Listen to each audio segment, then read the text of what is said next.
Welcome back, guys, to the Quarter Life Crisis Club. 4 girls, one group chat, and now one guy brave enough to emotionally unpack with us. That's a first. Yay. Happy to be here. I'm excited. Why don't you introduce yourself, Lucas? Hello. My name is Lucas Kane. I am on another podcast called Men's Couch, which also covers mental health, that overarching umbrella. So, looking forward to this, hoping we can get some interesting conversations stirred up. And we are so happy to have you. Thank you so much for joining us today. So, ladies and gent, we are going to first start off with a vibe check. We're going to do one emotion this week, one trigger, and one win. So, one emotion this week, I'm anxious. It's finals week here at our school, and I am really feeling the vibes. One trigger, as we all know from before this, nosebleeds. I have been having such bad nosebleeds this week because of the heat being on. And let me tell you, audience, I pass out when my nosebleeds, like comically pass out. So just envision it and laugh because I have to too. And one win, I had a really good spin class on Monday. I've been so into spin classes in the last few months, and I did my first sculpt class, and it hurt like hell, but I made it through. And my win is that I did all the sprints without wanting to cry. Slay. We'll do the Isabellas together, I suppose. We move as hands and we move as one, exactly. So my one emotion this week is probably also anxiety, feeling anxious. It is finals week. I've also been going through a lot right now. So anxiety is definitely number one for me, but we're getting through it. I went to the gym today. I feel better. One trigger has been my dreams. Actually, you guys, I don't know if anybody else experiences this, but I can't escape my dreams and my problems that I try to maybe flush out and handle maturely and healthily, if that's even a word, they find me in my dreams. So I can't escape them. And one win is probably that I found out that I will be getting a B in econ, and I thought it was going to be a C, but it's a B, and that makes me very happy. So, woo! That's my girl. Yeah, thanks, gang. I'll go next. So my one emotion for this week, well, it's been a roller coaster, but I would also say a big one is excitement. Excitement. A trigger. So a trigger for a positive emotion or a trigger for a negative emotion? Whatever you want. Whichever you want. This is up to you. Trigger is just people. Anyways. Real.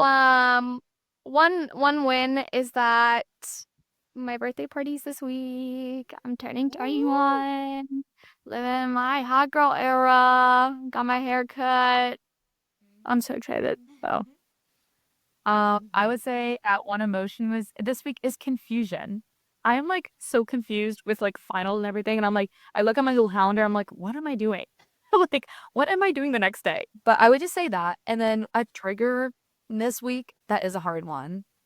I would have to say that I guess I'll go with finals week is approaching. The finals being the trigger of my confusion, and then one win is getting my conch pierced. Because I was so scared. I did it. When did we do it? Black Horizons piercing. They're a great piercing place in Tip. This is not sponsored. Nope. It's just as suggested. It doesn't suggested. Yeah, but one win, I did that, and I feel good. That's a good one. And then Luca. Ooh, my turn. Okay. We got emotion, a trigger, and a win, right? Okay. Emotion. Oh, there's a lot. Maybe frustration, honestly, because with finals, I have trouble getting myself to get enough done in time. And it's kind of why can't I work faster? And that kind of thing. And also Christmas is coming up, and I would say that's the trigger, because Christmas, I think it's a trigger of many emotions. Not only is it a joyous, festive, lovely time, it is also a very stressful and straining time because you must buy gifts for everyone, and also we're all finishing the semester, and lots to do and lots of fun to have. In terms of a win, let's see. Actually, I love to take runs, and so this weekend I started up taking trail runs every Sunday, which used to be the highlight of my week because I enjoy the long trail runs, and so I didn't have time for that in a while, and so I enjoyed it. Very cool. Yay. So today we're breaking down how men and women regulate emotions differently and how to become your own safe space instead of spiraling, chasing, or fully disappearing. So ladies, let's start. Let's mansplain to a man. Let's go over some of the topics that we're going to be covering. Let me ask. So why don't I let you start with, do you want to do a quick breakdown of the 3 different types of attachment styles we're going to go over? So the first one that we have, I want to start with is the anxious attachment style, which is me personally, which is constantly chasing reassurance because you're constantly afraid of never being enough or that the person you love is going to leave you. And sometimes that comes from, being taught that love has to be earned or that love is unstable. So that's usually what anxious attachment comes from. And then we have avoidant attachment. So that's fleeing vulnerability, usually comes from, as a child, either like overbearing love or simply, just isolation as a child and feeling the need to be hyper independent, which can sometimes, end up leading to chasing people who are uninterested in you and not wanting to be with people who are obsessed with you. It happens. And then the last one is the secure attachment, which is what we all hope to get to someday, which is, the ability to self-soothe and reaffirm to yourself that you are enough, and that either you don't need somebody else to complete you or, you are taking that step and surrendering yourself to somebody else. But yeah, those are the three types. So, as we all know, being secure doesn't mean you don't care. It means you don't abandon yourself when you care. So, being secure means that even in when I feel really close with somebody, that I know that myself, no matter what happens with them, that I'm going to be okay. And like Christine said, that is like the big mantra of what we all want to get to one day. And the truth of the matter is many of us are not there. And many of us may be there in some ways and maybe not others. So let's move into a little bit of some triggers that we could talk about to kind of explain this a little bit more. So the first trigger we have is getting left on red. So we are a big tech generation. This is a big thing in relationships now. So this has to go back to communication. And do you feel, is it a trigger or do you feel it should be a trigger whenever you get left on red on text? So actually, Lucas, I'm going to let you take the floor for a second. Oh my. Honestly, I am someone who values, like when I'm in a relationship, either if it's a romantic relationship or if it's just with a friend, I find it very important to hear and understand what the other person has to say. I think that whenever you ignore what someone has said to you, even if it's a message, even you just look at it, like, I mean, a lot of people when they look at messages, and ignore them, it's not a dig at the person themselves. They're not like, hey, I hate this person, I'm doing this on purpose. Sometimes it is, but a lot of times it's not. And what that person doing that a lot of times doesn't realize is that you're passive, so what, is kind of hurting a person. And me personally, I'm very sensitive to that. Not only just getting left on red, but I don't know if you ever send someone like a bunch of messages and they only reply to like one of them, instead of like all of them. That gets me, honestly, because, I had all these things to say to you and you pick and chose what you wanted to acknowledge. I think that's a huge thing. But yeah, being left on red, always been a huge pet peeve of mine, honestly. I think that if you value someone, you should hear what they have to say, and you should at least give them the privilege of acknowledging that they're speaking to you. I don't know about any of you, but that was like so self-assuring to hear that a man goes through that too. Because I was like, wait, it's not just me. Because it is such that you said it exactly right, that it is about a privilege of knowing that it's about them respecting you, and it isn't necessarily about the conversation. Even there is a respectful way to end conversations. It's not just abruptly ending it in that way. And I think you used a really important word there. And like personally, I've always, maybe this is just me, but always whenever I'm talking to someone, especially someone in a relationship with, I take every single message they sent, I reply, and sometimes it's annoying that I'm like, I'm replying to every single thing because I know that would piss me off if someone ignored me. So Mm-hmm. Yeah, it's basically like you give out what you take what you receive, or like what's the saying? It's like treat others the way you want to be treated. Yeah. So it's like it goes both ways. So it's like if someone isn't treating you right, then of course you're gonna get anxious about it. Of course you're gonna overthink it. See, for me, I tended that feel avoidant in those ways, where it's like if someone's not like replying to my set messages like that, or if like I see that someone's like replying to all those messages very fastly, I start to pull back and like start to think, whoa, like that's a lot, either when they give me a lot or if they give me a little. So it's like I tend to go in the middle ground with that one, me personally. But I do agree also, like when it's someone you care about truly too, and they're leaving you on red, you're just like, okay, so what's going on here? So it depends on the person and it depends on the situation. But at the end of the day, you should get what you give out at the end of the day with the energy I'm put into somebody. Get back what you put in. That's what it is. Yeah. Oh, yeah. We learned something. So now that we've kind of talked about different attachment styles, gotten into a little bit of personal stories about it, and gotten to know each other a little bit more, let's look at an inner regulator toolkit. So basically, these big fancy words mean how can we look at both sides and basically try and help ourselves to get to that self-soothing, self-regulation kind of aspect of it. So this is a 3-step process that we have outlined for you because we're your free therapists. And so step 1 is going to be name it to tame it. Now, this is a big, big one that I've worked on. I don't know about you guys, but when I'm feeling anxious, I tend to just be like, no, it's just all out of control. It's just this, it's that. I blame it a lot. And it's really important to be able to say, no, this is making me anxious and I am feeling anxious and that is okay. Or this is, and maybe in the case of Michaela, and I don't want to speak for you, obviously, but if maybe you're like, hey, this is overwhelming me and I want to back away and I can acknowledge that that's my response because of this. And then when you name it, you can kind of do some different steps to reset. So why don't you guys tell me a little bit about how you guys name it to tame it? Or maybe you don't. That's interesting because I just started, I was reading a book recently and it was basically talking about a similar thing and how to like stop the overthinking and rumination of it all. And they, went about this the same way of like, you state the fact. For example, I would say, I did really bad on this test. Okay, I stated the fact. And then the next step would be to state how that made you feel. So I would be like, that really made me upset and frustrated.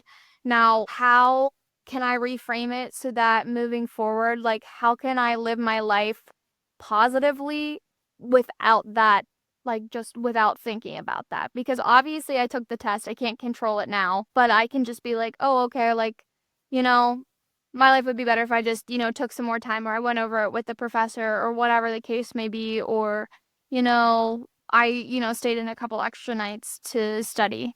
Stuff like that. That's the one thing that I've found that helps, just reframing it. 100% reframing it. That's personally what I like to do. I'm very positivity oriented in my brain. And so the way I deal with a lot of stress is you just lay it out. It is what it is. And what has always been extremely important to me is I think that if you are emotionally intelligent enough, you can find a silver lining in pretty much any situation. Not exact, and I'm not talking about spinning something in a way that makes it what it's not, because that's toxic positivity. That's not like real positivity.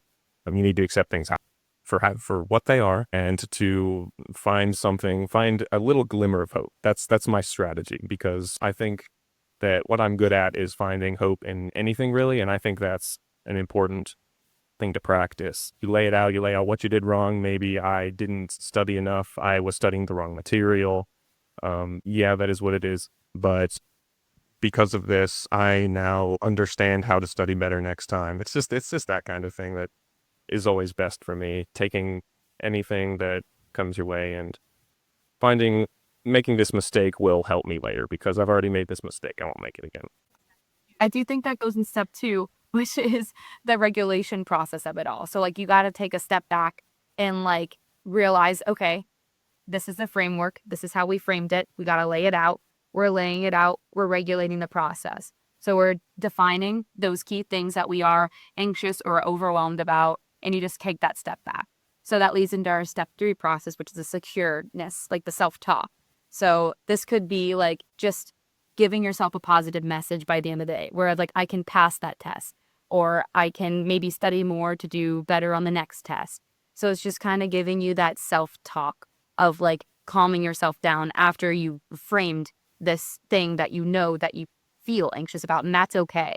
So it's like you got to take those steps of naming it, regulating it, and securing that it's going to be okay. Like it's not the end of the world, because sometimes these big emotions of being overwhelmed or being anxious kind of take over, and these steps to just kind of regulate it and take a step back, realizing like, you know what, it's going to be okay by the end of the day. Like, I will be in my cozy bed. Like, it's going to be okay. So I think those key steps of just walking through your inner regulator, which is our toolkit that we just gave you guys, is a good way to just kind of calm down from a situation that you're going through. Well, I have a question that I want to pose to you guys. As far as regulating your nervous system, what ways do you go about it? Like, what ways can we give our audience to practice at home? You know, whether that's, you know, the 5, 4, 3, 2, 1 method of just, you know, I think it's like 5 things you see, 4 things you hear, 3 things you can touch, Yeah. 2 things you can. You can tell which 2 girls went through panic attack therapy. Right, right, right. It didn't work for me. No, it didn't. I would say for me though, like as far as a nervous system reset, dance has always been big for me, or you know, just running. I like to, like, whenever I feel like my heart hurts, I do jumping jacks to like try and stop it. Or we do laps around the apartment. Yeah. We do laps. We do laps. We But fun. we do. What are your guys your nervous system reset systems? So I have recently started doing this really intentionally. I started doing this when I would have really bad panic attacks, but now I'm doing it with any anxiety, is temperature resetting. So there's kind of 2 methods for this. When I have different anxiety, I actually just talked about this in therapy yesterday, that when I am feeling a certain type of anxious where I need like overstimulation to reset myself, kind of like to like keep pushing to like bring me back to a regulation, I like really cold things. So I chug ice water. I will do that thing where you put ice water in a bowl and stick your head in it. Yeah. So ice helps when I need to like shock myself back to normal, when I need to bring myself down. And that's more of like a late night anxiety kind of deal. I like hot things. So I like a warm cup of tea. I've also been sharing, I don't think I shared on the show yet, I actually have a wood burner in my house. So I moved into this place in July. So this is my first winter getting to use it. So literally last night, I just sat in front of it and just kind of stared at it. And there's something about visual regulation within the temperature. It's so cozy. I wrote a 1,500 word paper in front of it the way Shakespeare intended. Oh, that's perfect. Period. So I think there is something to say about physical, like true temperature regulation. And it's not enjoyable, but it helps. Yeah, I definitely have a lot of my own regulation, like that I've gathered throughout the years. Journaling is something that has really, really helped me.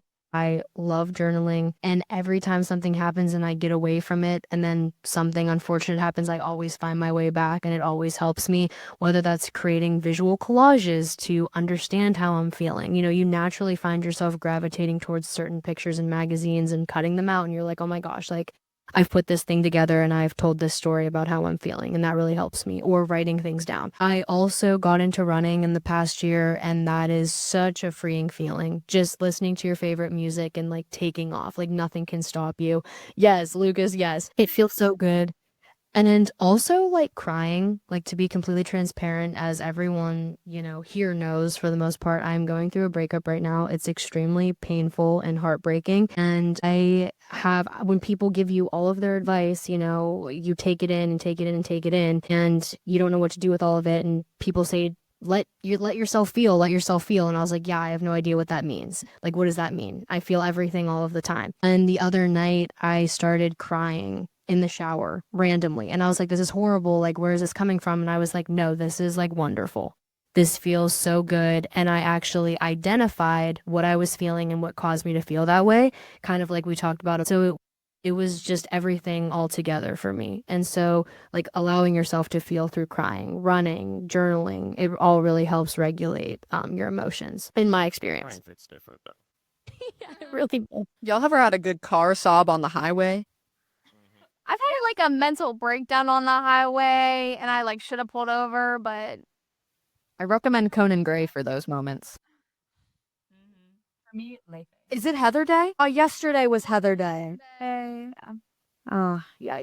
I've seen. Lucas, do you want to talk about some of your ways that you cope with these big emotions? Why, certainly. I think that an important part of self-regulating is kind of trying to get to know your own brain. I think everybody has what just affects them differently. It can be a normal thing that really doesn't affect anyone else.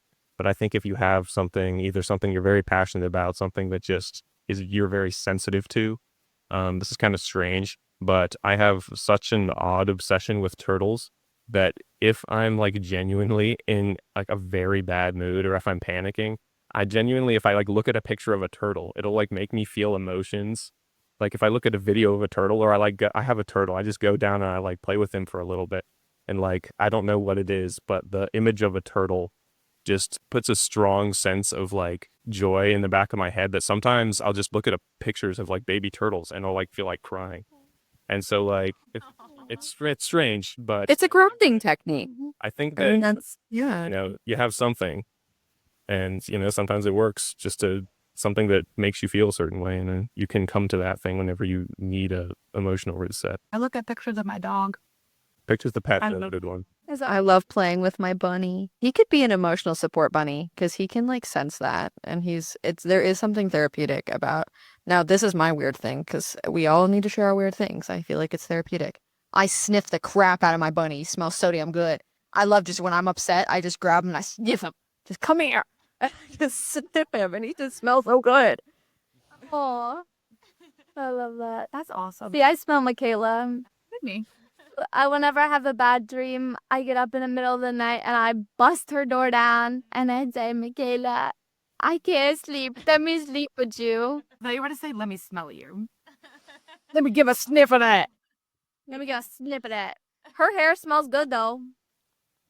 It's honey, but it smells like honey. But some quick little thing about mine. I'm also, me and Christina, big theater kids, I hear. So we'll go to the theater sometimes and we'll sing. Yeah. So Yeah, I was sorry. I just wanted to say something about that. No, I've also been going through a breakup recently because it's breakup season. So what I originally did is I went to the theater and I just sang like from one of my favorite, most heartbreaking musicals the last 5 years. And I would just sing the one song sung by Anna Kendrick. It's called Still Hurting. And I would sing that. I would sing whatever song of hers because you guys should look it up if you haven't already, but it basically goes in the timeline of The their last 5 relationship. years. Yeah, so it goes from That's a the doozy. beginning to the end for the female, but then it goes from it goes from the end to the beginning for the female, but then it goes from the beginning to the end for the male. For those two characters, it's Jeremy Jordan is the guy it was on Netflix, but it's not anymore. I got it. You can probably find it on Tubi or something, whatever that. Not Tubi. Tubi, Furby, Tubi is I miss Furbies. Furbo. That's another one. Furbies were those freaky ass doll things when we were kids. I hated those things. They wouldn't shut off. I locked mine in my cabinet bathroom because I was terrified of it until it died, until the battery died. Because I didn't know how to take the batteries out of it. And when you would hear it sometimes talk, and I'm like, get away from me. It's they're terrifying. But no, all these regulation methods and all these things that we've said, we all use them to repeat in these certain formats, whether that be dating, career stress, family conflict, friendships, etc. And each time we've used this to create a secure regulation throughout all of this. So all these coping things can be used for you. If you guys realize that some of these coping strategies from us can apply to you, definitely take them and see what you can use with them. I know a lot of people bake. I've heard of baking a lot of the time with regulation stuff. So Be careful with that one. Bibbing leads to too many sweet treats. But that's why I have roommates. It's also important to treat yourself, though. It is.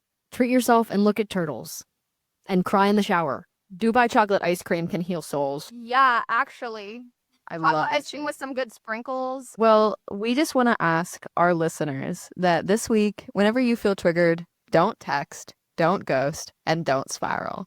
Try to regulate first and take some of the tips that we've shared in this episode.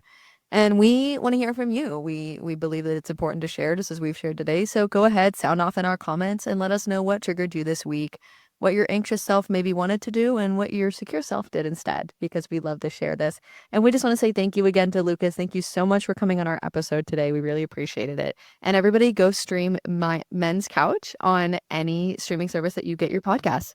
on Spotify or Instagram. It's the one with the little green couch and the black background. Yeah, go check us out. Thank you so much for having me on. I enjoyed our insightful conversation. Yes. All right. Thank you guys for listening. You don't have to have it all figured out, and you just have to stay with yourself while you figure it out. So we'll see you on the next episode of the Quarter Life Crisis Club. Thank you guys for listening.